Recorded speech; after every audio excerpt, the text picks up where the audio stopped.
Hey everybody, welcome back to my channel. I am sitting at our banquette, and that is because I am going to be working on the rest of our Christmas cards today.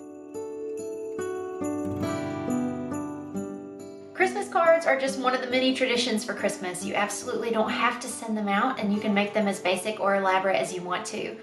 I really enjoy creative outlets. They're really life-giving to me, and I find that hand lettering is one of those things. Now, this is a disclaimer that I am not excellent at this. I'm not professional at it. It's just something that I do for fun. But I'm gonna go through and show you kind of how I am doing my hand lettering. I'm gonna show you the tools that I'm using, some of the supplemental things that I'm using, and then also just some free resources online. All right, so I am just going to begin by pulling up my list on my phone.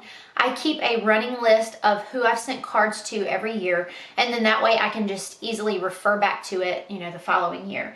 So I'm going to start by addressing them. Now, there are a few different methods that I'm going to be talking about here. The first is going to be calligraphy. I have a calligraphy set. The brand is pronounced Schaefer, I believe. It's got 3 different pens with 3 different tips on them, and the ink cartridges in the middle are actually interchangeable, so you can use different colors of ink. So I will be talking first about calligraphy, and then I'm going to be going into talking about larger loop hand lettering using something with a felt tip. Actually, what I am just using are some fat Crayola markers. And then the third and final method is going to be using a pen. My favorite ink pens are the Pilot. I like the .38. Those are very fine. Some of them have a little bit of a broader tip if you find you like something that's a little bit bolder.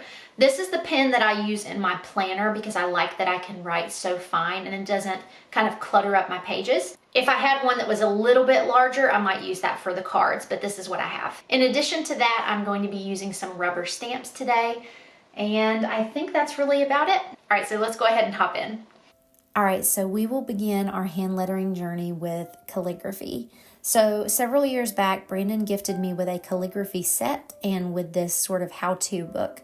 This book has a wealth of knowledge. I honestly haven't even delved into all of it, but it shows you some basic strokes here just for practicing purposes. It's sort of like whenever you first learn cursive, you have to learn those beginning strokes. Here it even shows you like certain parts of the letters. And then, of course, there are many different fonts, just like with any other type of lettering. I had to show you this. I found a page where I was practicing baby names, and now some of those actually are our baby names. I thought that was really sweet that I happened upon that.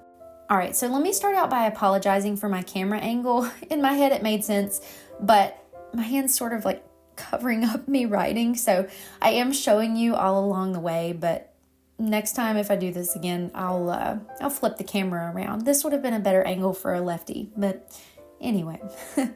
So for this, I'm kind of just making it up as I go along. I have done, like you saw on that page, I've done a lot of practicing, and I have found that with a lot of cursive writing, it is about those up strokes. So if you'll notice on the end of these letters, I'm kind of going up more sharply than I would in typical cursive. Also, on these particular ones, I am not connecting the letters as you would with cursive. Each letter kind of stands on its own. So I mentioned that I do have some rubber stamps. My mom is a big lover of peanuts. My whole family is, so this is always a favorite stamp of mine. I have quite a few, and I have a red and a green ink pad that I have used for years, and it just adds a little extra touch. As soon as I gave this card to my mom, the first thing she said was, "Oh, look at Snoopy."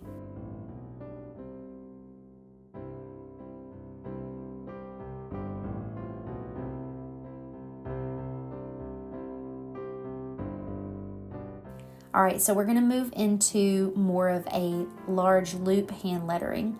So my friend Asheray actually co-authored this book, and it's just so fun. It's got a lot of really fun crafts in it, but it does also have some hand lettering things. So it has a page all about doodles and things that you can add, and I did some of that this year. Another resource that I use is just Pinterest or the internet. So I will search hand lettering fonts. Specifically, I will search hand lettering fonts alphabet, and then that just allows me at a glance to see whatever letter I'm using. Again, a lot of times this is like a loose interpretation for me.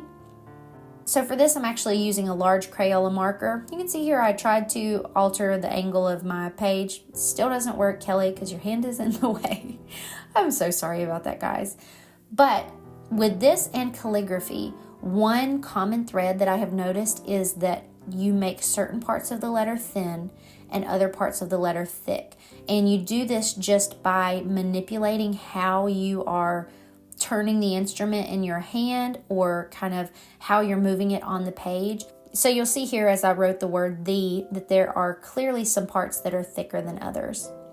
This is very whimsical and it feels very different than the calligraphy does.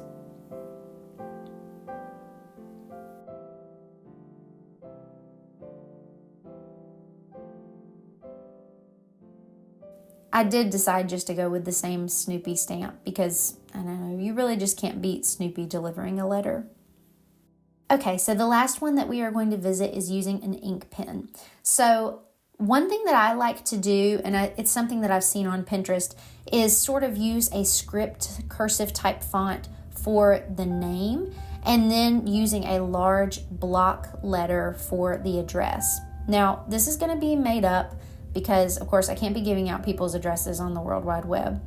But you'll notice here, I've kind of spaced the letters out a little bit, and I think that's a really good trick to make your cursive look kind of unique, is instead of doing your normal cursive, just make it a little bit more whimsical, stretch those letters out just a little bit, and I think you'll be surprised at the difference that it brings.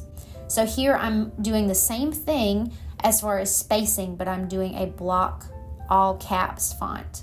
And I think that contrast is really nice. Thank you so much for coming along with me today and doing this Christmas task. I really find that it's fun to take the time, if I have it, and just enjoy it, make it an art form, really put some love and thought into it. And I know that it makes my day when I receive a card, and then on top of that, if I receive a card that has something really pretty, something really artistic, I think that that is just like an extra Christmas touch, and it can be really fun. Again, if it matters to you, and if it doesn't matter to you, that's totally okay. All right, you guys, thank you so much for watching. If you have not watched any of my videos this month, I am doing vlogmas, which means I'm doing a video every day in the month of December. And it's a lot of videos and it's a lot of fun, and I would love to have you along. So I will link that playlist at the end of this video if you want to check it out. Thank you guys so much again, and I'll be talking to you tomorrow.